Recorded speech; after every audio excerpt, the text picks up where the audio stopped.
guys. So I have a Maggie, also known as Madfox, with me today. She is freaking amazing. She's an amazing dancer. I was gonna say whacker, but she's just amazing dancer in general, and she's just super.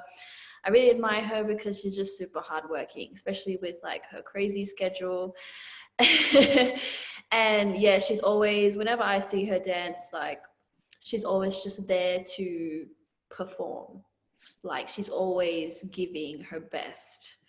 And I feel like she's gonna elaborate on this, but I feel like she always like she's present there when she's dancing. She's always invested, and it's, I think the best thing about being a woman in dance is that like she shows a lot of vulnerability while she dances, which I think is powerful and hard to do at the same time. um but yeah, so we have Maggie here. Do you want to give a little intro about yourself, let people know? Hi. Hi, everyone. Thanks for the intro, Nala. So my name is Maggie, also known as Madfox, as my dance name. I am a whacker.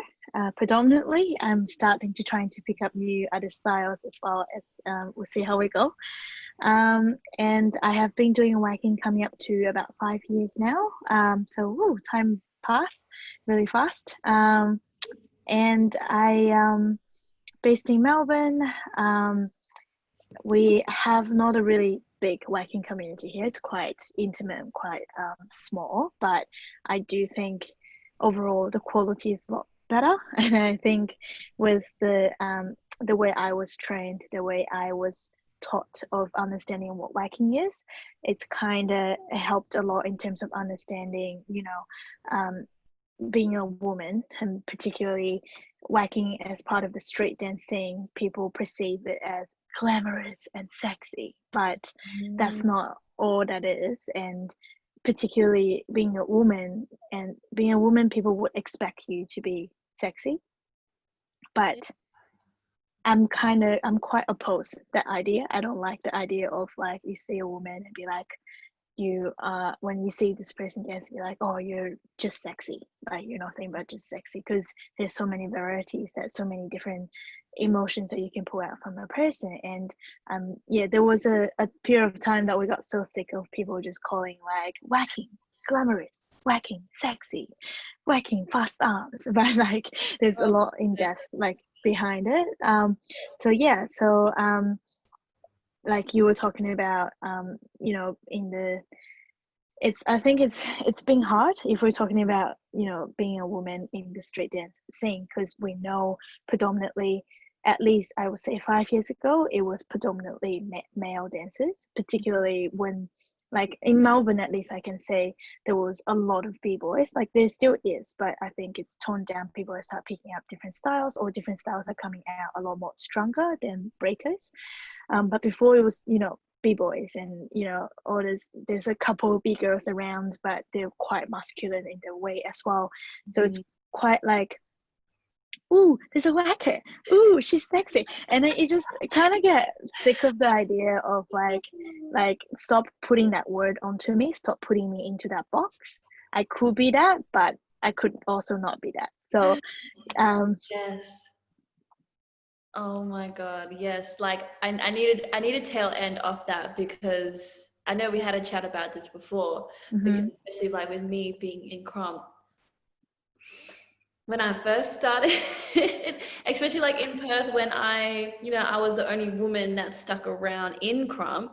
So everyone's like, whoa, there's a girl like actually like getting in there. yeah. Oh, like you're so scary. I wouldn't want to mess with you. Or you're so like powerful, like when you dance, like where do you get this from? And then you got people saying like, when you're not dancing, you're actually really cute, but I can't expect you, like I can't imagine you being like that. And I was like, what? Like I'm already was just like stuck in a box, and I was just like, man, like I feel like when I dance, I feel like empowered. And at times, like especially with certain music's being played, I feel sexy as hell when I dance Crumb. And it's like that made me feel quite insecure for a long time. Yeah. How did you get through that feeling of being stuck in a box? And did you feel insecure as a woman? I think so. I always have been. Like when I was growing up, I've kind of like low self-esteem has always been a thing. Like I always like doubt and doubt and doubt. And particularly growing up, like I grew up with two cousins, which both of them are boys. My mom always busy at work. I kind of don't have like older kids that I grew up with are all boys. Like I was kind of the only girl, so I was kind of like very tomboyish, like very like yo, what up, like very trying to be a boy in a way. Yeah, exactly. But then like I think the first time that I was kind of actually understanding the what is to be a woman was when I was 2016 when Tyrone Proctor came to Melbourne and I had a private with him.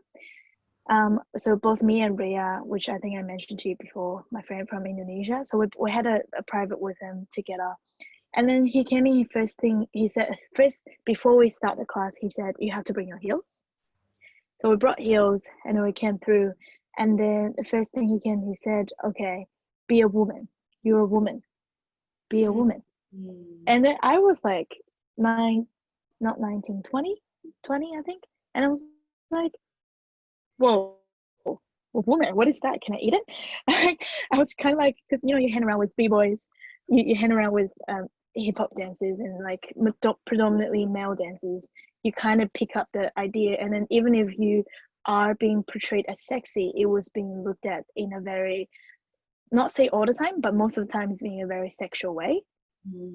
And to be honest, it's not like, to some extent it's okay, but there's a certain line you don't cross, and then that just becomes a bit weird, if that makes sense. And then so that's the first time I kind of heard. I'm like, okay, like what is it actually to be a woman? Like, what's a woman? Okay, you gotta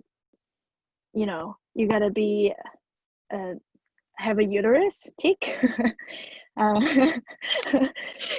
Boobs, tick. You create life, tick. So it's kind of like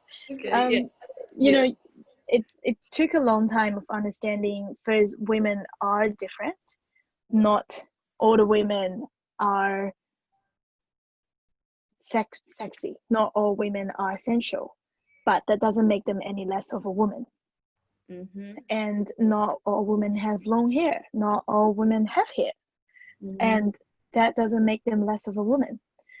And it's just this whole idea, like I guess over the years it kind of just, as you grow older as well, it kind of just slowly portrayed the idea of what it is. Like, growing up with my mom, like she's so dedicated to the family, like she's very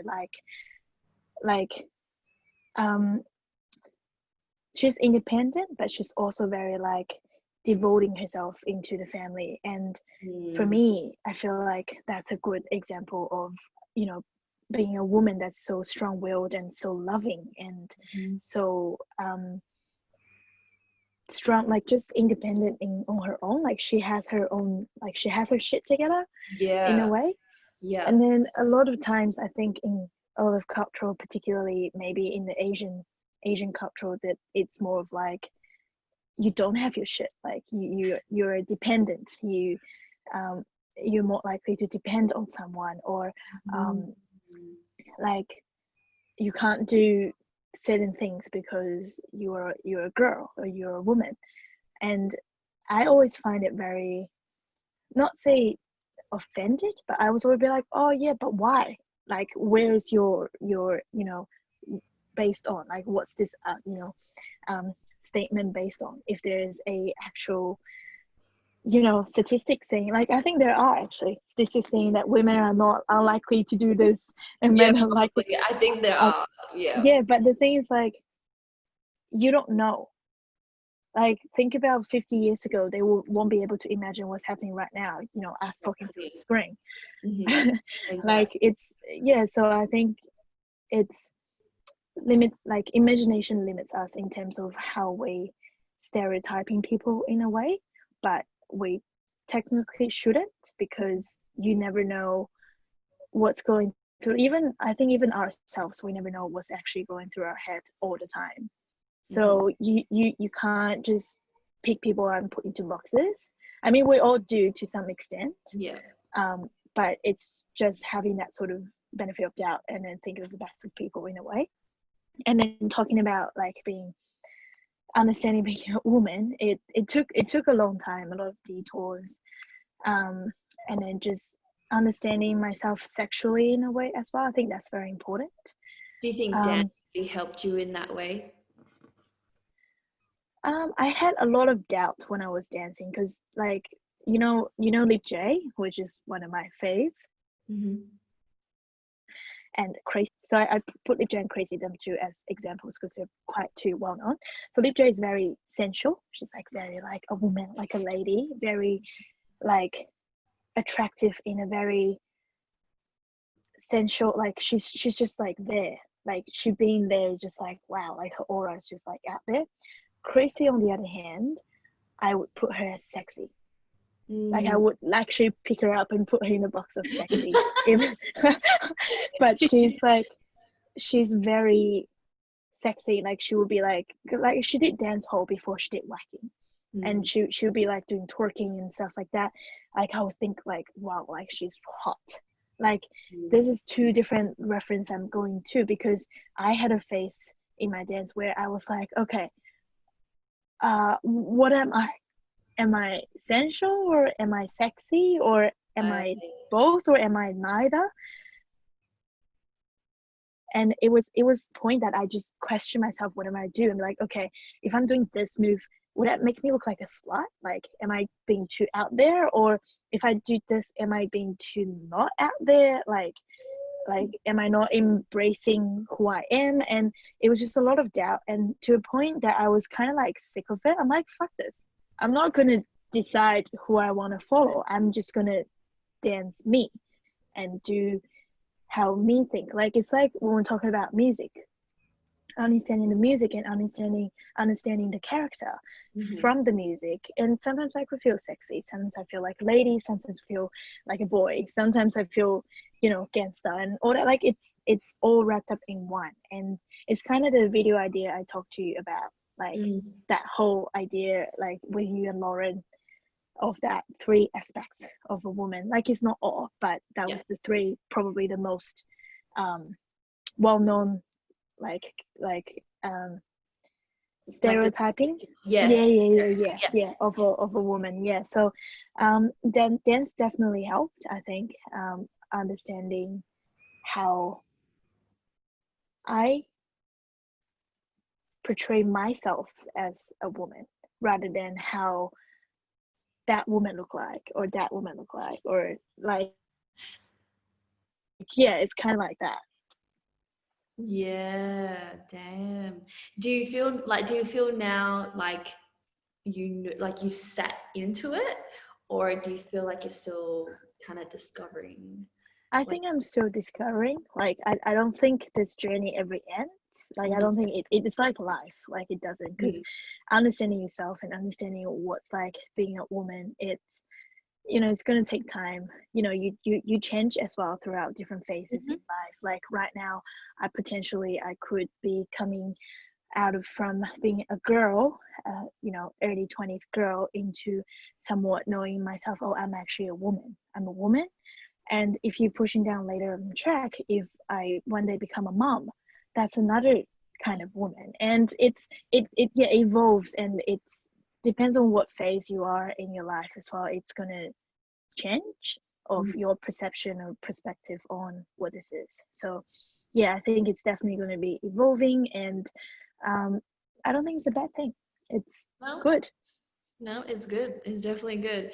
Would you say like so as you started, like, I guess, discovering your womanhood as you got older with this of dance, like how did that play a part with like playing, like how it affected your dancing as well, because you changed, right? So then, like you, I guess like looking into dancing. So, you know, you're surrounded by different people and your competitions, your battles, your training. So how did that work? How did that fit? I think it definitely did, and I think not just the dancing scene, is whoever that you are with, like the people that's closest to you helps a lot as well. Because I clearly remember that, because you know my ex, when I was dating him, it was kind of quite like I was quite enclosed. I was like, oh, I do this and I do that, like I shouldn't be too out there, or even if I do, it will be only in front of the Brain City Whack group of people. And it was kind of like I don't feel comfortable doing that because I don't feel supported or loved in that way. And then after breaking up with him, I remember after that we went to a battle in Adelaide, and then that was the most sexiest I've danced in my whole life. I was just like there on the floor. I was like doing shit. I have no idea what happened, but I was like out there. And then I think there was one battle that we have to, there's a different concept that they were doing, and then I have to do like a runway sort of category. And I took someone's sunglasses, I put it on, I was like start walking, and I went down on the floor, and it was just like I didn't know I had that in me. And I think it was kind of liberated because I knew that the person that I rely on to love me the way how I am, doesn't matter what it is me. That's just me left. And you know, you stop caring about how the person that the most intimate to you would think of you, and it kind of just went poof. And I'm just like, yeah, I'm happy. And I think that definitely, that's a really big twist of how I dance and how I sort of enter the room in a way. And like it's also sort of a new self-discovery of understanding who I am. And I think that's sort of the beginning of it as well, which I'm still quite new to this. It's only been like 2 years. But yeah, I think it's still evolving slowly, and it's never gonna stop, which I love about. So yeah. Yeah, it's like it's a really special journey. Hey, it's so funny because like I feel like we have Exactly, yeah. the exact same, like not exact same, but very similar. Similar, yeah. Because like when that happened to me, when I broke up with my ex, I was just like, new world. I was trying Yeah. all new things, and my dancing flipped naturally, and then I just learned to like. I think, you know what? I think it's actually taking that step to be like, no, I am looking into myself. And then what's crazy is like, it's like you're attracting like all these things of like bettering yourself now, because you just Exactly, yeah. you, and you've learned to be like that one decision was just like a symbol of I love myself. How crazy. And then your dance becomes that, because like whenever you dance, I'm just like, she's not fighting with nobody. She's just like in this zone right now. Yeah, it's like a vortex that you create for yourself. And like, it's crazy because yeah, when I used to always like have like this internal battle. It's like, oh, why am I not doing this enough? Like I'm not hitting hard. More, da da da. And then when that like whole epiphany happened, I'm Yeah. actually like, I feel like I've just sat into my power, and I'm just like Yeah. floating, you know what I mean? With Yeah, idea. yeah, yeah. Is that how it went Yeah, for you? it's kind of like you start enjoying it more rather than rather than caring about what you actually look like. So it's kind of like that. And then also just like, I think over the years you actually learn how your body works as well. You walk around your body, you know your body, you know how to move in a way. And also just, you know, over the years of training and, you know, dancing and everything. So I think everything just all came together and then had that big twist. Yeah, and I think it's very like you were talking about, whenever I dance, I'm kind of like creating like my own world, which I think I'm pretty, that's how I feel, because when I'm dancing, I feel like I'm dancing, sure, I'm dancing for somebody else that's watching, but it's for me, like I'm doing it for myself. I'm not doing this for the sake of somebody else.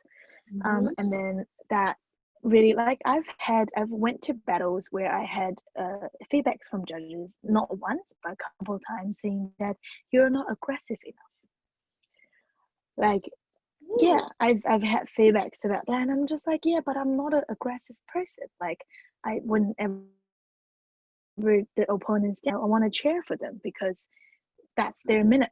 You know, you have that whole minute to shine, whatsoever, and then I come on and I do whatever I do. And I don't see the point of being aggressive unless this person has pissed me off in some way, sure, like sure, but not like in a, you know, average like day-to-day basis.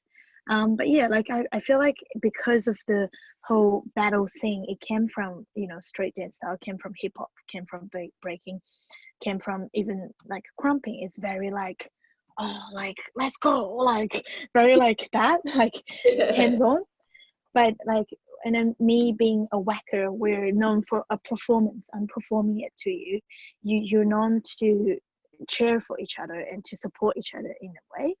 And like, also just because the general male dances are very like like that. So yeah, so it's kind of like expected in a way that people are strong and aggressive, and then I think it's amazing when someone be like, no, I'm gonna slow down, I'm gonna do my thing, like even though the music's smashing like blah, blah, blah, but you just gonna, yeah, you're just gonna do whatever that's you, which I think is powerful. It's really amazing at the same time. Yeah.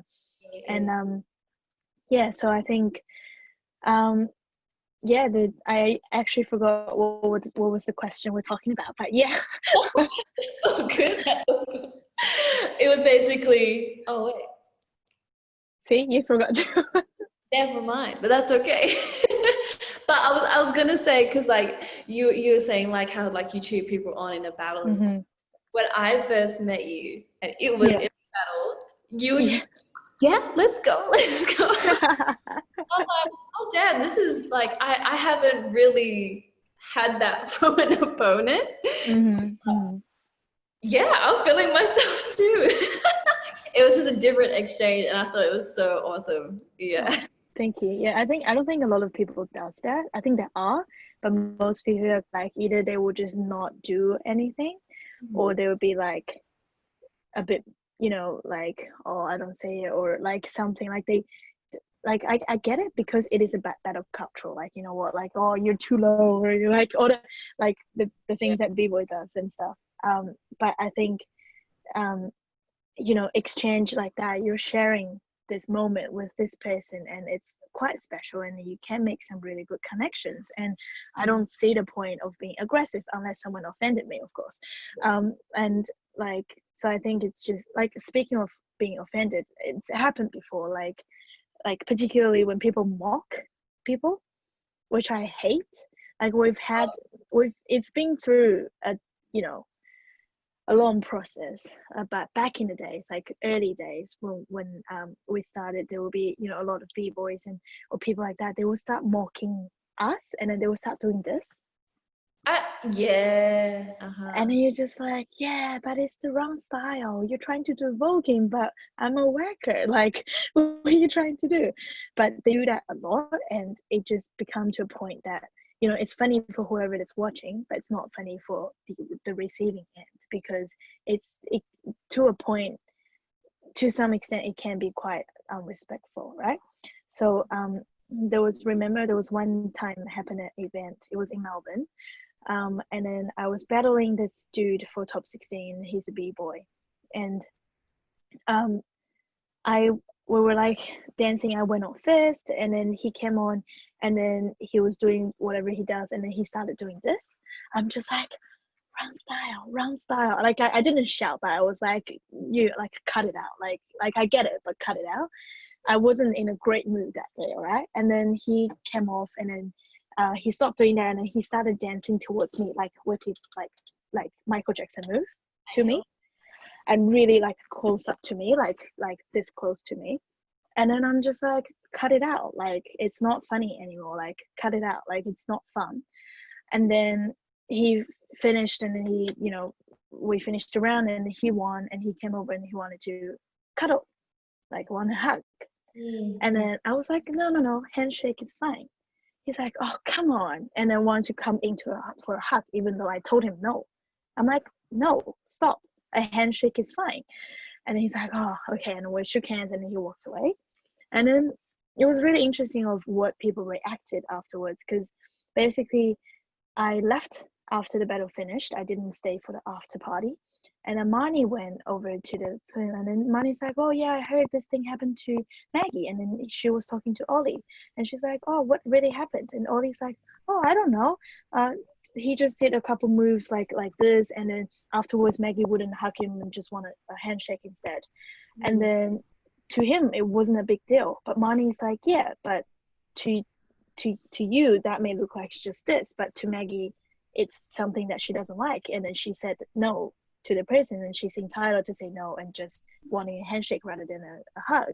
And then because the boys are making it seem like, oh, Maggie's making such a big deal out of it, but with like Marnie understood where I came from, because I was just like, but it's like, I don't like it, and I'm allowed to say no, I don't like it, stop doing it. So yeah, I think it's just that sort of, it's always been, there's always going to be debates and dynamics and stuff like that in the straight dance battle, same with male and female, because there are always situations. But yeah, I think it's getting a lot better, and I think it's very important for us, like for women, to representing ourselves. Like I remember, like I always do this, that I count how many girls are there in the top 16. There isn't many. We have experienced that. Yeah. Yeah, so I think we've gone better. Like it used to be maybe like 1 out of 16, maybe 2-3 years ago. Now it's maybe it can go up to 5-ish out of the top 16. Yeah, and I think the whole idea is why Sister Session was created by Marnie and Mel, is because of the whole idea of women, treating women like creating a safe space for women to dancing. Yeah, so I think that's the whole idea of that. And I think there's a lot of like ladies night, all that different battles that's created for ladies only, which I think is great, because the energy is just, it's different, right? It's not, it's very, it's feminine, but it's also powerful at the same time. So yeah, so I think that really, like that event helped me a lot as well. I was organizing the last volume, and it was great to be on a panel. It was great to see all this lady. It was great to see you guys battling, and me on the mic was just like, yeah.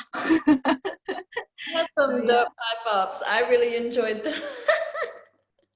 Yeah, so I think it's just very yeah. And then like talking about like understanding womanhood and all that, like Alice, she's a hip-hop dancer, right? She does hip-hop, she does locking. I think she does a bit of house as well. And she's one of the judges for the one that you won. And then she was doing it to like a slow pop song or something. I don't remember which one.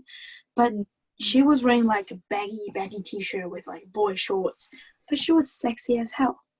She was sexy. Like it was like mesmerizing, like looking at her. And that's what I mean by, understanding womanhood. Like, woman doesn't have 3 adjectives. We can have 100 if we want to. So, yeah. Yes. Oh my gosh. Yes, so true. Yeah, like especially like when I first got to when I experienced the whole Sister Session. To be totally honest, it felt really weird, because it's like you don't have all the boys shouting behind you. Exactly. Like I'm so used. I gotten so used to that, and I got so used to battling dudes. I rarely sat in front of a woman. Rarely. And then going to that event where all the panelists were women, that really happens. Yeah. DJ was a woman, the Mm-hmm. were women, and then all the contestants were women. I was just like, at first I was just a bit like I felt distorted. I was Yeah. this is so unusual. But the further the day went through, I was like, man, like it's really awesome. And I feel like then there just needs to be like way more of this, because you don't feel that energy when it comes to an ordinary or Yeah. let's just mixed gender battle, Yeah. Yeah. and that in itself, I also find that quite weird how there aren't a lot of women making it to like top 16. Like you rarely see them, and then I feel like at the same time, like they just don't show up either, because they one may feel super uncomfortable, like you said, like the confrontation, the sexualization that can be, especially in what style you do, like that would be uncomfortable as well. And then just even sometimes not even having a women support base be with you.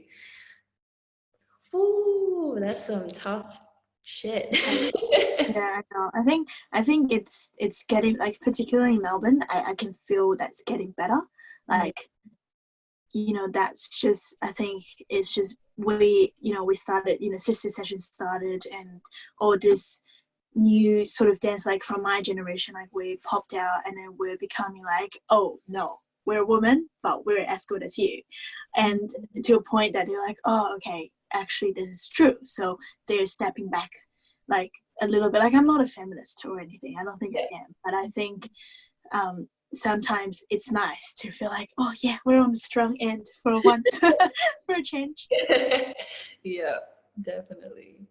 Yeah, I think, like, to be honest, I think I've always played like a little somewhat of a safe role, because like I have like a dance that's just that looks masculine, right? Like, yeah, it like I feel very feminine at the same time, but it's masked by this. So then I that I guess unwanted attention, but then at the same time I'm deprived of like people seeing me as like a sexy person or a beautiful person. Do you know what I mean? Yeah. Strange little world. It is. It really is. But I do think it's changing a little bit more. I think the more even us ourselves step into ourselves and balance both those energies, it's like Yeah, exactly. Yeah. So I think like what you said, echoing from what you said about the because you have that masculine disguise sort of outside, like there has been people like just come, like they comment on the way you dance or the way how your body shaped, and not the most pleasant experience, to be honest, but I think it's getting better, where people are getting to know boundaries and getting to understand that the dance, particularly whacking, I think whacking, people's changed perceptions on it a lot since because we're starting to getting more gigs, and then like there's more videos out there on YouTube explaining what whacking is, what voguing is. They're not the same thing, and just generally there's more resources and educations out there, and I think that generally it spreads into the dance community, where people are like, okay, that's actually not just it. Like, okay, whacking could be glamorous and sexy, but it doesn't stop there. There's more. So I think that's what I appreciate the most, because it's like people are willing to open their mind about and like listen to it. So yeah, definitely. All right, I want to tail end of what you said about like the resources and all that stuff.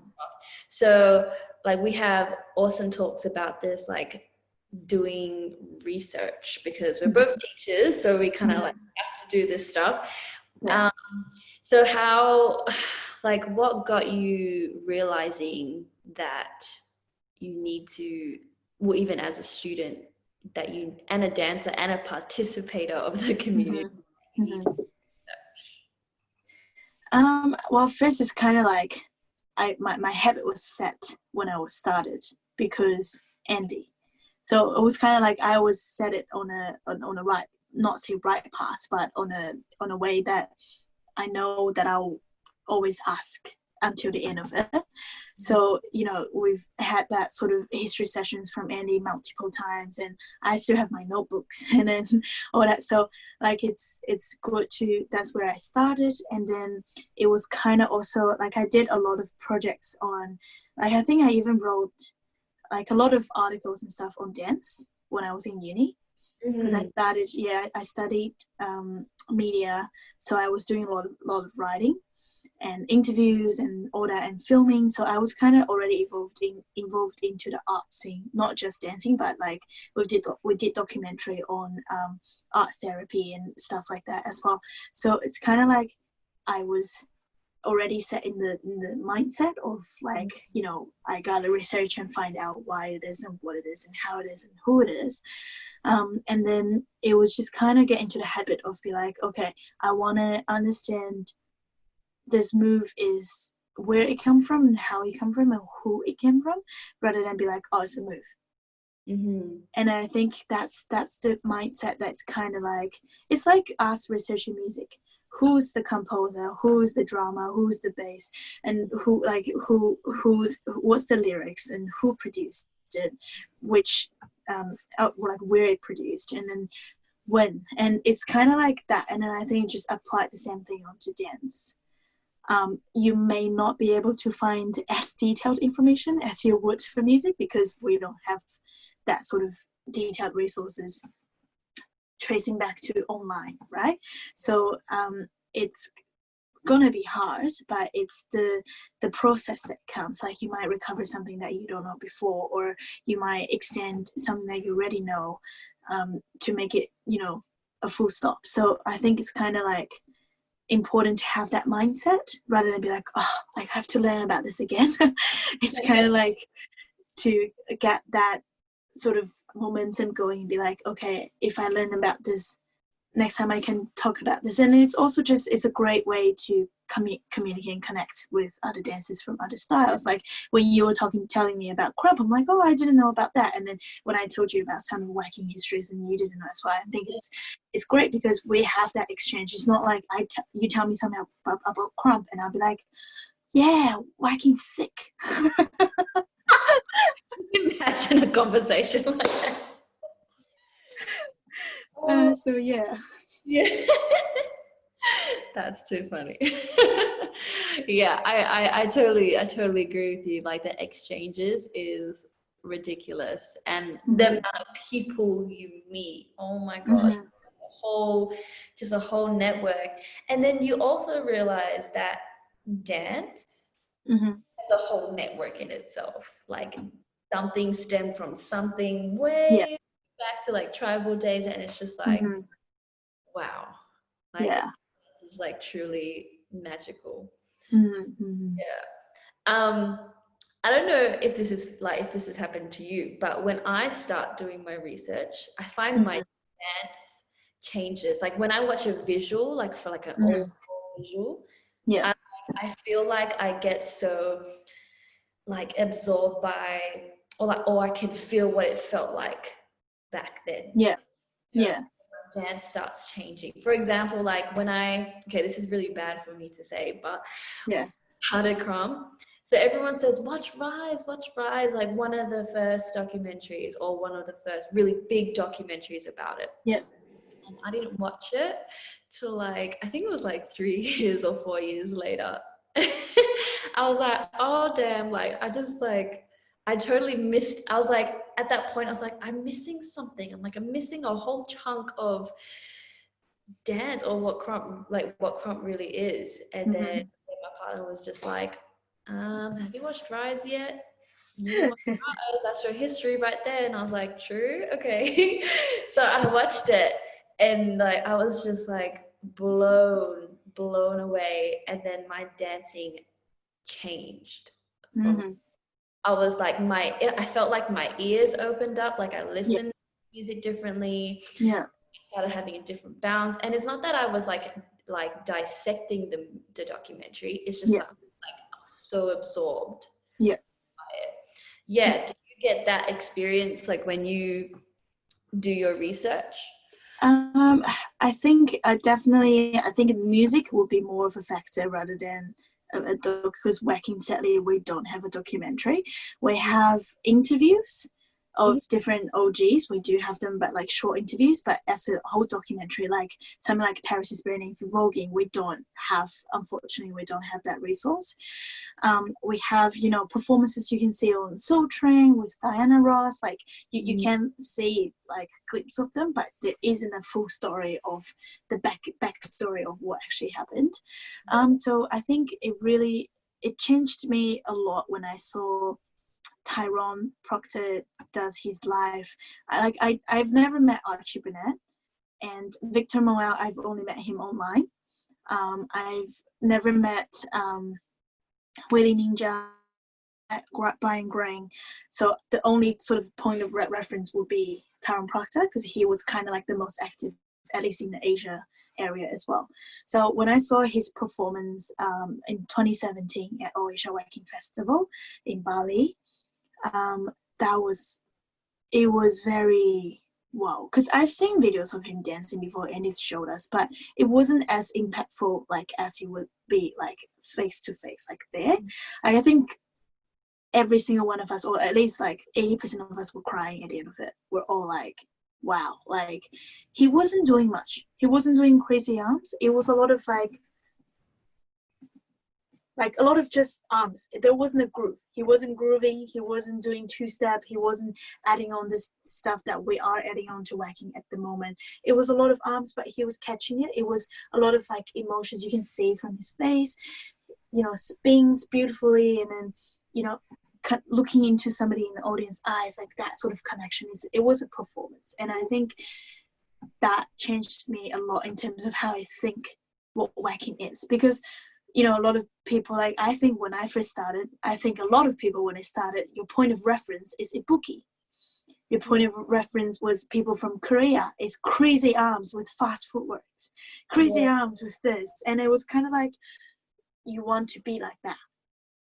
But understanding, that's when you didn't understand where it came from, and understanding where it actually did came from with that whole cultural, and then actually seeing someone who came from that era and actually does it with whatever he thinks it should look like, and also should look like right now.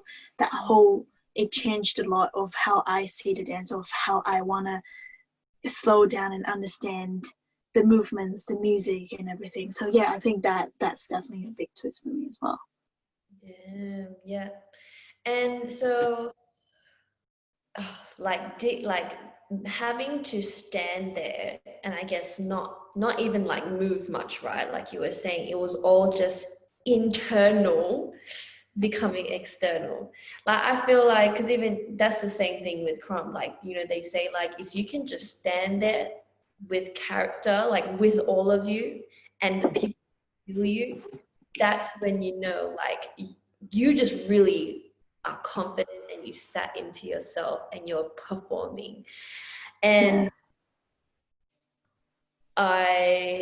there have been a few times where I have truly tapped into it, and it's quite scary, to be honest. It's really scary. Like you were here at Cross Style, so Cherry, her workshop, it was literally, we're going to a workshop, into a class. She's like, okay, now you're just going to find another person. You're going to sit down. I'm going to play music. You're not allowed to move, but you have to tell a story. You're not allowed to move, not allowed to dance at all, but you're allowed to. So I just sat there with Rachel, which she's this amazing popular whacker from Singapore. She came down, you met her. And then she played a song. It was very, very interesting because she played a song that's actually my breakup song with my ex. and I can just feel these emotions coming out because I listened to that song. Like that song basically got me through my thesis. Mm-hmm. I was on repeat when I was writing my thesis on that, like, with that song, and I did like a video project on it as well, and I love it, and I know what's talking about. I know everything about it, so I was just feeling. I was just like, I was crying by the end of the song, but it was scary because you're in a room full of people and not every single one of them you're that close with. Like, I'm lucky that I have a connection with Rachel, so it was easier for me to let it out, but it was very scary. And then after a while we did another exercise where you're only allowed to say me and I. So me and I, these two words. You're not allowed to dance. You have to tell a story of who you are, how you feel when you say me and I. So it was just 10 people sitting down at there, and then you're just standing there be like, oh, fuck, how am I going to do this? And it was just, you know, and then the thing is, like, a character doesn't mean you have one character and that was it. It evolves and changes within that even a minute. Like, you can change from uplifting, happy, and then it will change to be like, oh, something happened and I know something's wrong, and then you change into sad and frustrated and angry and you know, all that coming into, and then you feel lonely, and then someone tapped on your shoulder and you feel loved again, and it's just it's so powerful. And then, like, and the thing is, it's also so confronting. It's like confrontations that you just have to be okay with. And then, like, there was another person who was in the same class, and then she did the same thing, and halfway through Cherry came out and stopped. She's like, stop, you're faking it, I can tell. Yes. She called her out, and then she's like, if you gotta dig even deeper of whatever you think it is and actually show it. Yeah, so that was really powerful. And then I think, I don't know, you weren't here before, so in June we had another dancer from Indonesia coming here for a workshop.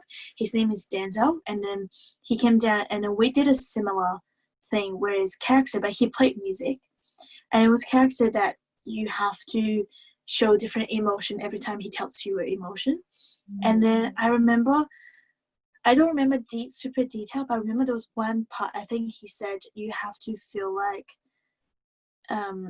it's the end of the world, something like that, like a politics, like a politics, like the end of the world, you have to feel that. And I was like, I don't feel it. Like, how am I feeling it's the end of the world? So I was like, I was just walking. I was a bit confused. Yeah. And I was just walking, okay, how am I going to feel if it's the end of the world? I stood there, Andy came, held my hand, my tears came out. Oh. He didn't do anything. He just grabbed my hand. It was just a firm grip, and my tears just came out. And then after that, because the teacher, he lived with me, he was like, I saw that, and it was so powerful. It was literally nothing. It was just one move, but it was boom. Yeah, so I think it's just like it's gonna take a lot of confrontations and vulnerability, and you know, you toss and be like, oh my god, is this too much for the world to see, or is it too much? Like, but I think it's just, for me at least, how I feel, like how I think about character or performance is that when I feel like I make the person feel the same way I felt at that instant, I make that person have that resonation with me, I succeed. Yeah, that's how I see it. So that's why I think it has to be genuine in a way. It has to be like playful, and it also means it's different to everybody. Not everybody feel the same way when they hear the same song.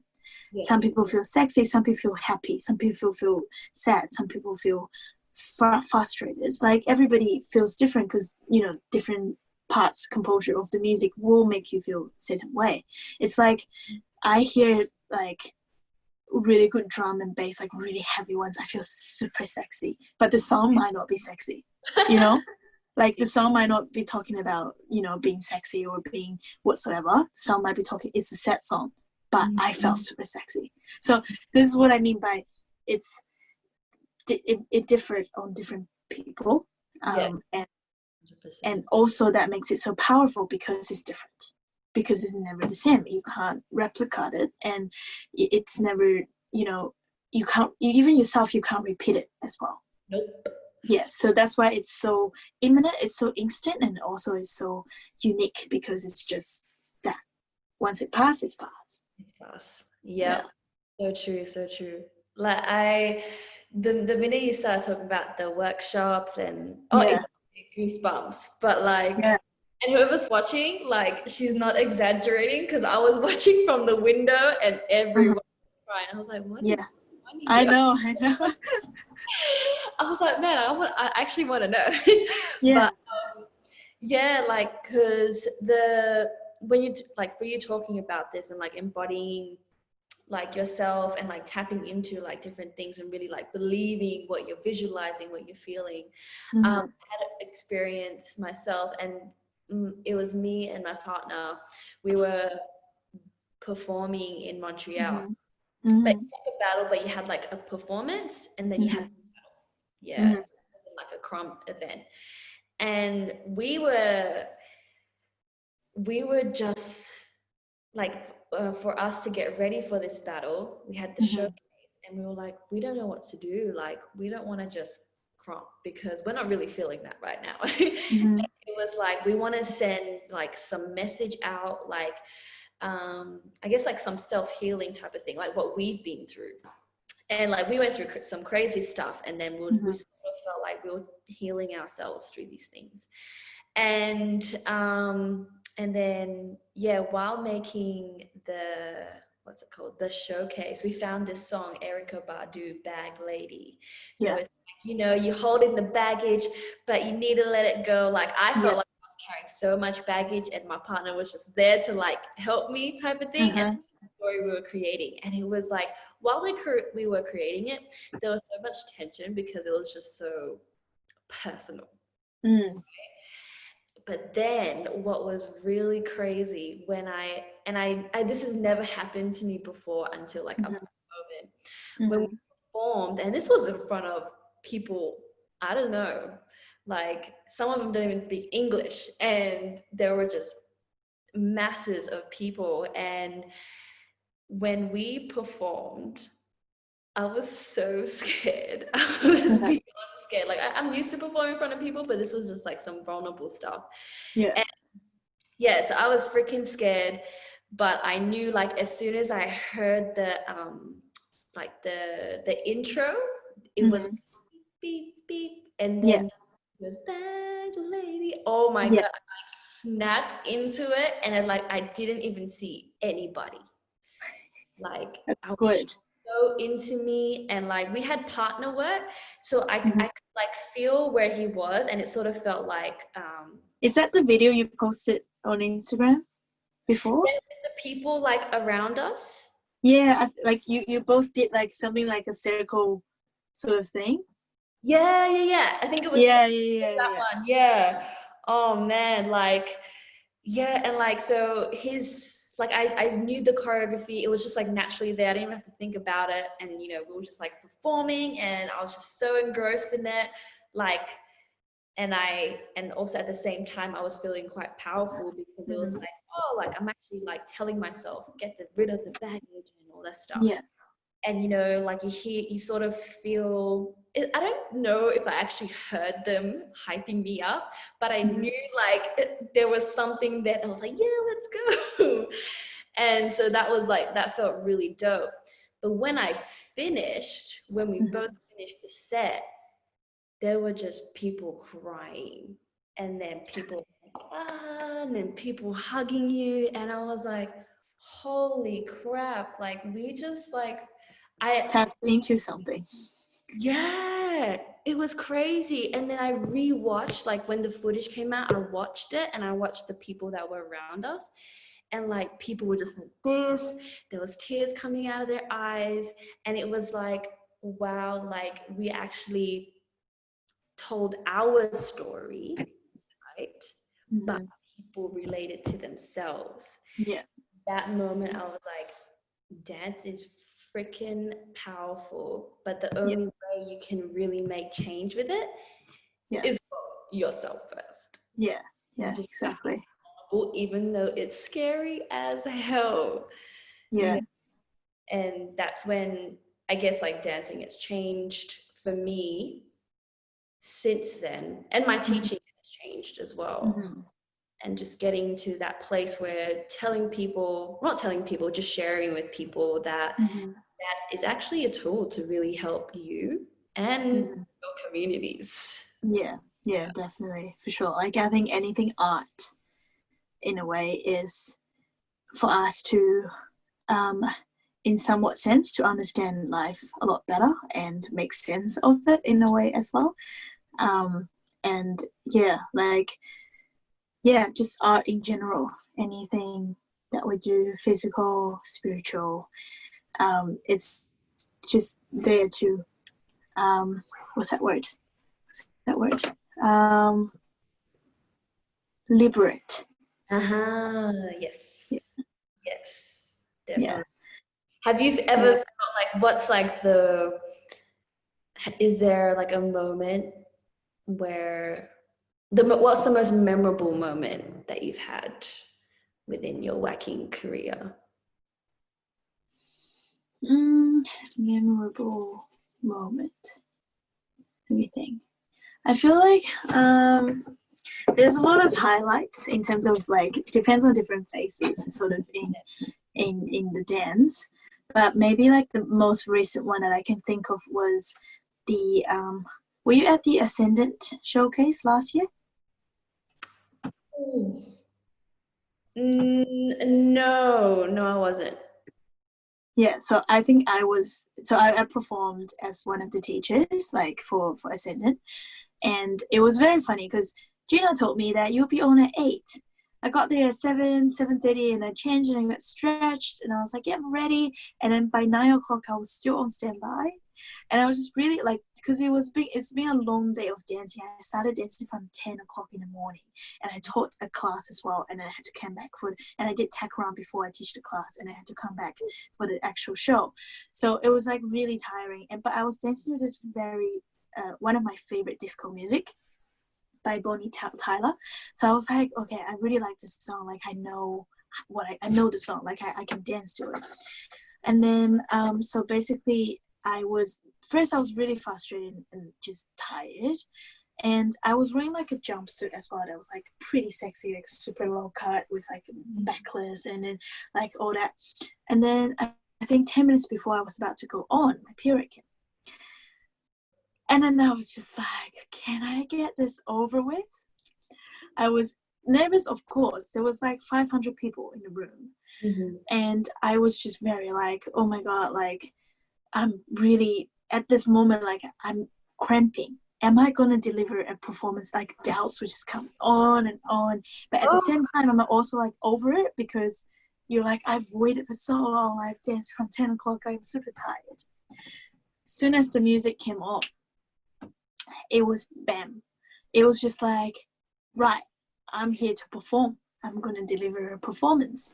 And I wasn't even thinking about, the song itself. It's like, it's looking for a hero. The song's called, it's like, that song. So it's like the whole song is actually looking for someone, like a man, in a way. That's how it's, sound like. But I felt powerful. Like, I felt super in control of everything without me having to exploit my sexuality or whatsoever. I was just a person rather than I was a woman. Yes. And even though, despite of what I was wearing, like, I felt super powerful. I felt very like, I don't have to do certain moves to state that in a way. So that was a really good moment. And afterwards, I'm just like, dead. But that was a pretty memorable experience. Yeah. Wow. Would you like was it like you were the hero to yourself? Was it something like that? It was something like that, and it was just like, I'm performing this song to how I see it. And like a lot of like I think a lot of the lines inside is quite religious. Like she's saying that like someone watching over me or something like that. It's quite religious. And then for me, it's just kind of I transcended that into how I see of my life as a journey of how I'm gonna reach the end of being like, yeah, I am me, like I am the hero, like at the end of it. So it's kind of like that. And then it's also just kind of like I felt really genuine at that moment. Yeah. Like I felt very true True to when I was, yeah, exactly, when I was dancing. And I felt like I was taking my time. I was like, yeah, I'm doing the same shit. Like I was really, because the song was 5 minutes long and it's the same beat dun, dun, dun, dun, dun, dun, dun, dun, dun, dun, dun, dun, dun, dun, dun, dun, dun, the whole time. And then I was just like, why did I pick this song? No, I'm glad I did. Yeah. So hey, I gotta ask though, so did you like you started cramping, right? Do you feel it, or did you feel it, sorry, when you were dancing? no, not at all. Not at all. This is crazy. This is so crazy. Like, because you Mentality. right? And you saw me at Grounded. I got my Yeah. period today. Like, guys, like I was lying on the ground. I was. You killed it though. Yeah, when I was on stage, it's like I didn't feel shit. Yeah, you're just there to perform. You're there to, you have to live up, like you have to do your best. Yeah. It's like every time a spotlight's on, doesn't matter what type of spotlight it is, you got to switch out of it. I think we're, to be honest, I think we're so amazing, because it's like you have, and you know, apparently, so periods are like, you know, you feel a tenth or something of freaking birth, like giving birth. We're dancing while doing that, while being in pain. Like, I think that's crazy. And our body, like, we can be so in tune with our dancing that pain is not a thing. Yeah. And then I think in a way, like, it can go back to art therapy. It's a type of spiritual mentality therapy that you first you're getting distracted from whatever that your body's feeling, and second you're doing something that you love, so you're enjoying it at the same time. So that's kind of maybe our brain's trick to you're not even thinking about it, because your energy and your focus and your passion is drove towards a different direction, and it just worked, like, and because, you know, we're powerful, so we are powerful. Crazy if like you could teach a class like, hey guys, you got your period, well, I'm gonna give you dance therapy. Your period be gone for an hour. I know. It's too funny. That'll be great. Dance. Just imagine the marketing with that.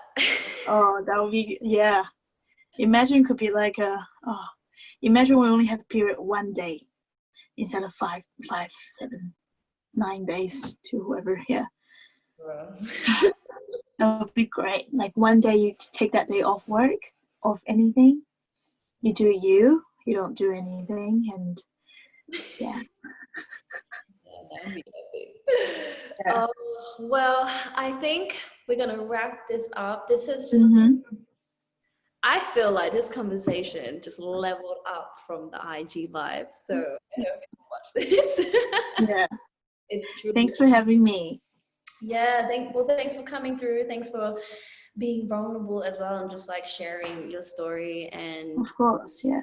Transparent. I think it's amazing. And thank you for being you. Thank you. Thanks, Nadiah. All right. Well, see you later. Take care. All right. Be safe.